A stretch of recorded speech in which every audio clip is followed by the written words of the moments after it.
Income tax law and account, lecture 1 unit 1, introduction to income tax law and account basic concept. आज हम detail में समझेंगे इसका। Meaning of income tax, आयकर क्या है, आयकर का अर्थ क्या होता है, इनकम टैक्स का अर्थ क्या होता है। इनकम टैक्स एक प्रत्यक्ष कर है। Income tax is a direct tax जो किसी व्यक्ति या संस्था की टैक्सेबल यानी कर योग्य इनकम पर यानी आय पर लगाया जाता है। इनकम टैक्स का मुख्य ऑब्जेक्टिव ये होता है सरकार के द्वारा राजस्व यानी रेवेन्यू एकत्रित करना। मेन इसका ऑब्जेक्ट इनकम टैक्स का ये होता है कि सरकार द्वारा रेवेन्यू कलेक्ट करना, इसका ये उद्देश्य होता है। सरकार इस रेवेन्यू का यूज जो है कलेक्ट करती है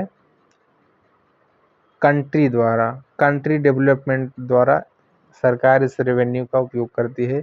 सरकार इस राजस्व का उपयोग देश के विकास और सार्वजनिक सेवाओं के लिए करती है।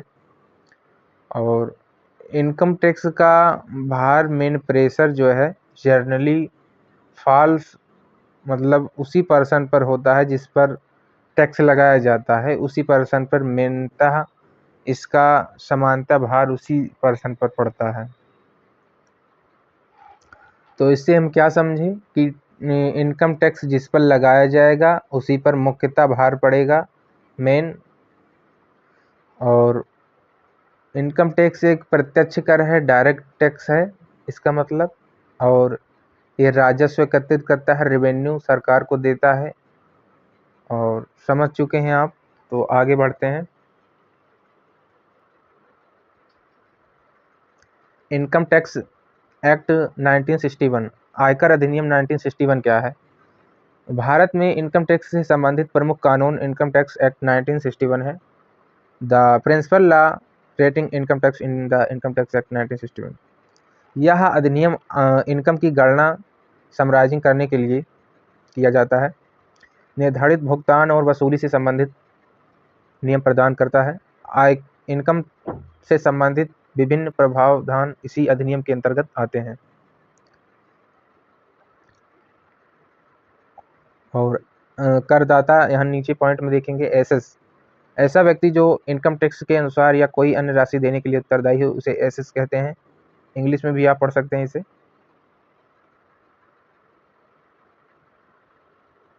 सरल शब्द में जो व्यक्ति इनकम टैक्स कानून के अंतर्गत देने के लिए जिम्मेदार है वह एसेस है। ठीक है, यहाँ पे पर्सन देखिए क्या है, व्यक्ति। इनकम टैक्स एक्ट पर्सन का अर्थ केवल एक सामान्य व्यक्ति नहीं है। पर्सन में इंडिविजुअल भी शामिल होता है। पर्सन में इंक्लूड एंड इंडिविजुअल भी शामिल होता है। पर्सन में हिंदू अनडिवाइडेड फैमिली अर्थात HUF भी शामिल है। Person include Hindu undivided family, HFCO, person company, ये चीज़ें होती हैं इसमें। इंक्लूड कंपनी शामिल होती हैं। पर्सन में फार्म शामिल होता है, फिर्म, पर्सन इंक्लूड फिर्म, एसोसिएशन, पर्सन अर्थात AOP भी शामिल होता है। ये चीज़ें एग्जाम्पल के लिए हैं।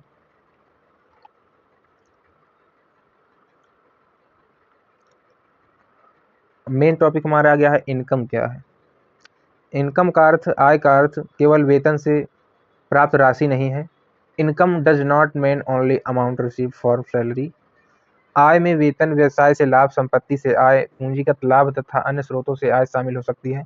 Income many include salary, business profit, income form property, capital gain and income form other source. तो यहाँ से हम क्या समझे कि आय में वेतन, व्यवसाय में लाभ, संपत्ति में आय, पूंजी लाभ तथा अन्य स्रोतों से आय शामिल हो सकती है। ठीक है, इनकम टैक्स एक्ट के अंतर्गत इनकम का अर्थ व्यापक क्या है? The term income has wide meaning under income act, tax act. Previous year, पूर्व वर्ष, देखिए क्या है, जिस वित्तीय वर्ष में आय अर्जित की जाती है उसे प्रीवियस ईयर कहा जाता है। The financial year which income is एनर्ड called the previous year. Previous year की अवधि समानता 1 अप्रैल से 31 मार्च होती है। और उदाहरण के लिए 1 अप्रैल 2025 से 31 मार्च 2026 तक अर्जित आय प्रीवियस ईयर कहलाता है। तो यहाँ पे देखिए समझने वाला क्या है कि आपको प्रीवियस ईयर का एग्जाम्पल देना है अगर क्वेश्चन आ जाता है कि जिस वित्तीय वर्ष में आय अर्जित की जाती है, जिस वित्तीय या फाइनेंशियल वर्ष में ईयर में जो है इनकम या अर्न की जाती है, अर्जित की जाती है, उसे हम कैसे व्यक्त करेंगे, लिखेंगे कैसे। तो ये कुछ एग्जाम्पल है। प्रीवियस ईयर 2025 था हमारा, और आगे 2000 रियल चल रहा है, 2025-26 चलेगा, उसके बाद 25 के बाद, ठीक है। ये हमारा प्रीवियस ईयर हो गया। समझना इतना तो आता है सभी को। एडजस्टमेंट ईयर, निर्धारण वर्ष। जिस वर्ष में प्रीवियस ईयर की आय का निर्धारण किया जाता है उसे एडजस्टमेंट ईयर कहते हैं। एडजस्टमेंट ईयर क्या है? निर्धारण वर्ष, निर्धारित वर्ष जिसे हम कहते हैं assessment. The year in which income of the previous year assessed in call the assessment year. Previous year 25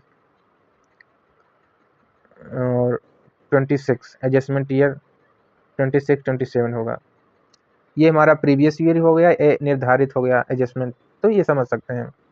the assessment year previous year, जैसे आपको बोल दिया जाएगा कि the previous year the assessment year, तो कैसे लिखेंगे आप? देखिए एडजस्टमेंट ईयर हो गया वर्तमान में जो आने वाला है, ठीक है, भविष्य कह सकते हैं। और जैसे 2027 अभी आया नहीं है, हम 26 में है तो 27 आ जाएगा, तो हम क्या कहेंगे? 26-27। और प्रेजेंट वाला क्या है? 25-26, जो कि प्रीवियस ईयर में गिनती हो चुकी है 25 की, ठीक है। ये समझिएगा प्रीवियस ईयर और उसमें अंतर। The income adjustment year, income adjustment year, assessment year, adjustment. Financial year, वित्तीय वर्ष। भारत में फाइनेंशियल ईयर 1 अप्रैल से 31 मार्च तक का होता है। 1 ईयर जिसे हम कहते हैं, वो पूरा कंप्लीटली अगर देखें तो 31 अप्रैल से 1 मार्च तक का होता है 1 ईयर जिसे हम कहते हैं। In India the financial year run of 1 April to 31 March. Example, 1 April 2025 से 31 मार्च 2026 फाइनेंशियल ईयर हमारा होता है। इतना एग्जाम्पल देख सकते हैं आप। तो ईयर वाला क्वेश्चन आप समझ सकते हैं डिटेल में। 5 हेड्स ऑफ इनकम, आय के 5 प्रमुख शीर्ष क्या हैं, ये हम देखेंगे। इनकम टैक्स के आय को 5 प्रमुख हेड्स में वर्गीकृत किया गया है। For income tax purpose income is classified under 5 major heads, वही हिंदी में होता है 5 भाग वगैरह। पहला सैलरीज, अर्थात वेतन से आय, salaries. The first in salaries, income salary. दूसरा इनकम फॉर्म हाउस प्रॉपर्टी, दूसरा है गृह संपत्ति से जो इनकम होती है, दूसरा।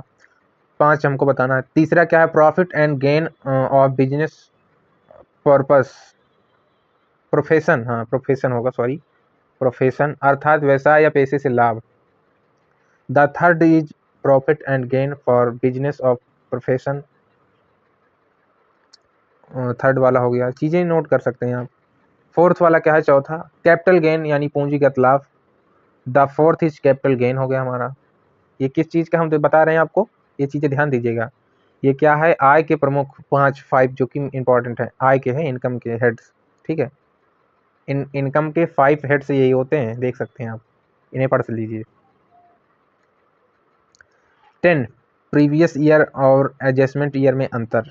अभी आपको मैंने बताया था ऊपर कि प्रीवियस ईयर जो होता है पिछला वर्ष होता है, और एडजस्टमेंट ईयर जो आगे आने वाला है उसमें एडजस्ट कैसे करेंगे, तो एडजस्टमेंट ईयर वही होता है। प्रीवियस ईयर वह वर्ष होता है जिसमें आय अर्जित किया जाता है। Previous year is the year in which income earn. Adjustment year वह वर्ष होता है जिसमें आय का एडजस्टमेंट किया जाता है। Adjustment year is the year which an income asset. समझिएगा बात को ध्यान से, और समझाया मैंने ऊपर भी एडजस्टमेंट ईयर क्या होता है, प्रीवियस ईयर क्या होता है, समझ सकते हैं आप हेडिंग से ही।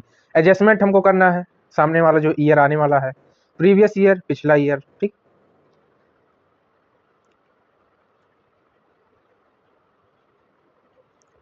शॉर्ट क्वेश्चन विथ आंसर, लघु उत्तरी प्रश्न। What is the income? Income tax is the direct tax impose on taxable income. Income क्या होती है? आय क्या होता है? आय कर योग्य टैक्सेबल आय पर लगाए जाने वाला डायरेक्ट टैक्स है।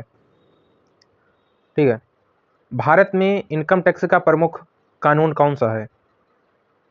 Which the principal law relating to income tax in India? Answer क्या है इसका? इनकम टैक्स एक्ट 1961 भारत में आयकर का प्रमुख कानून है। The income tax act 1961 is the principal law and relating to income tax in India. Assessee किसे कहते हैं? एजेसी किसे कहते हैं? एजेसी जिसे हम करदाता भी कहते हैं हिंदी में। How called an AJC? AJC किसे कहते हैं? जो व्यक्ति इनकम टैक्स एक्ट के अनुसार, यहाँ है, जो व्यक्ति इनकम टैक्स के अनुसार या अन्य राशि देने के लिए उत्तरदायी है उसे एजेस कहते हैं। आंसर इंग्लिश में आप पढ़ सकते हैं, ज़्यादा टाइम नहीं है हमारे पास, क्लास लंबी हो जाती है तो फिर पढ़ने में मज़ा नहीं आता, इसलिए। फोर क्वेश्चन क्या है? प्रीवियस ईयर क्या है ये समझ सकते हैं। जिस वर्ष में आय अर्जित की जाती है, आय कमाई जाती है, अर्जित की जाती है, उसे हम प्रीवियस ईयर कहते हैं। आय अर्न होती है, अर्नेड होती है, अर्न। और एडजस्टमेंट ईयर क्या है? हिंदी में बोल दे रहे हैं। जिस वर्ष में प्रीवियस ईयर की आय निर्धारित की जाती है उसे एडजस्टमेंट ईयर कहते हैं। मतलब कि प्रीवियस ईयर का मतलब होता है जिसमें आय अर्जित हो चुकी है, और एडजस्टमेंट ईयर में क्या होता है? आय अभी निर्धारित हुई है और अर्जित नहीं हुई है, ये चीज़ें होता है। इस शॉर्ट में याद रखने के लिए समझा रहे हैं, दोबारा लेक्चर में जो समझ नहीं आया आपको। फाइनेंशियल ईयर क्या होता है? 1 अप्रैल से 31 मार्च तक की अवधि फाइनेंशियल ईयर कहलाती है। ठीक है। आय के 5 हेड्स कौन कौन से हैं? The salaries, house property, business, profession, capital gain और अदर सोर्स। आंसर है दोनों में यही है, इंग्लिश हिंदी दोनों में। अब लॉन्ग क्वेश्चन भी है इसमें, ये मैं पूरा डिटेल लेक्चर में पूरा डिटेल में होगा, लॉन्ग शॉर्ट हर एक चीज़। Define income tax and explain its main feature. आयकर सरकार द्वारा व्यक्ति या संस्था की कर योग्य आय पर लगाए जाने वाला एक डायरेक्ट टैक्स है। ठीक है, आंसर हो गया इसका। भारत में आय इनकम से संबंधित प्रमुख कानून है इनकम टैक्स एक्ट 1961। ये लॉन्ग क्वेश्चन है इसलिए लॉन्ग आंसर भी है इसका। 1961। आयकर की प्रमुख विशेषताएं क्या हैं? यह एक डायरेक्ट टैक्स है, डायरेक्ट टैक्स यानी प्रत्यक्ष कर है। इनकम यानी आय पर लगाया जाता है और कानून के अनुसार इसकी गणना की जाती है। इनकम सरकार के राजस्व यानी रेवेन्यू का इम्पॉर्टेंट एक स्रोत है।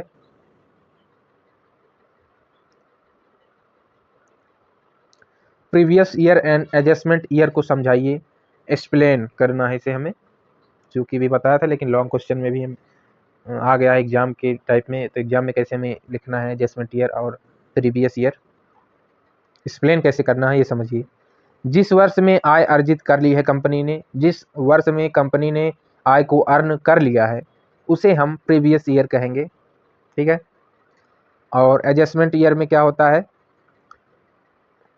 जिस वर्ष में आय निर्धारित करना है हमें, the year in which income of the previous year is adjusted called the assessment year. इसमें क्या होता है हमारा? उदाहरण के लिए मान लीजिए प्रीवियस ईयर 2025-26, एडजस्टमेंट ईयर 2026-27 होगा। एडजस्टमेंट ईयर जिसमें हमारी जो है आय यानी इनकम अभी अर्न नहीं हुई है, खाली सिर्फ निर्धारित या तय हुई है, उसे हम एडजस्टमेंट ईयर कहते हैं। जिस वर्ष में प्रीवियस ईयर की इनकम एडजस्टमेंट किया जाता है उसे एडजस्टमेंट ईयर कहते हैं। जिस वर्ष में प्रीवियस ईयर की इनकम का एडजस्टमेंट किया जाता है, जिस वर्ष में प्रीवियस ईयर की इनकम का एडजस्टमेंट किया जाता है उसे एडजस्टमेंट ईयर कहते हैं। समझ सकते हैं आप, प्रीवियस ईयर समझा दिया, एडजस्टमेंट ईयर समझ चुके हैं आप। ठीक है, आगे चलते हैं। प्रश्न नंबर 3 क्या है लॉन्ग क्वेश्चन का, इनकम टैक्स एक्ट के अंतर्गत पर्सन की परिभाषा जो कि ऊपर बताया था, नहीं समझ में आया फिर से समझिए। Explain the meaning of person under the income tax act. Person, ठीक है, आंसर क्या है, इनकम टैक्स एक्ट के अनुसार पर्सन में individual, HUF, company, firm, AOP, BIO, BOI, local authority of artificial juridical person शामिल होते हैं। Answer under the income tax act person include individual, HUF, company, firm, ये चीज़ें होती है, ठीक है। इसलिए इनकम टैक्स में पर्सन का अर्थ केवल एक समान व्यक्ति नहीं है। रिवीजन के लिए देख लीजिए लेक्चर 1 का एक फाइनल रिवीजन साथ में कंप्लीट हो जाएगा, इसके बाद आपका लेक्चर 1। आयकर क्या है, डायरेक्ट टैक्स है। इनकम टैक्स क्या है, ये भी एक डायरेक्ट, मतलब इनकम टैक्स क्या है, एक डायरेक्ट टैक्स है। मुख्य कानून क्या है, इनकम टैक्स एक्ट 1961 है। प्रिंसिपल लॉ क्या है, इनकम टैक्स एक्ट 1961। करदाता एजेस, करदाता को क्या कहते हैं इंग्लिश में, टैक्स पेयर। आय अर्जित करने का वर्ष क्या होता है, प्रीवियस ईयर। ईयर का अर्निंग इनकम क्या होता है, प्रीवियस ईयर। आय के निर्धारित का वर्ष एडजस्टमेंट देख सकते हैं, वित्तीय वर्ष कितने में होता है देख सकते हैं, फाइनेंशियल ईयर। सारी चीज़ें रिवीजन कर सकते हैं आप। आपको यहाँ से यूनिट 1 जो है कंप्लीट कर दिया मैंने। यूनिट 1 का सेकंड लेक्चर भी जल्दी आने वाला है। धन्यवाद दोस्तों।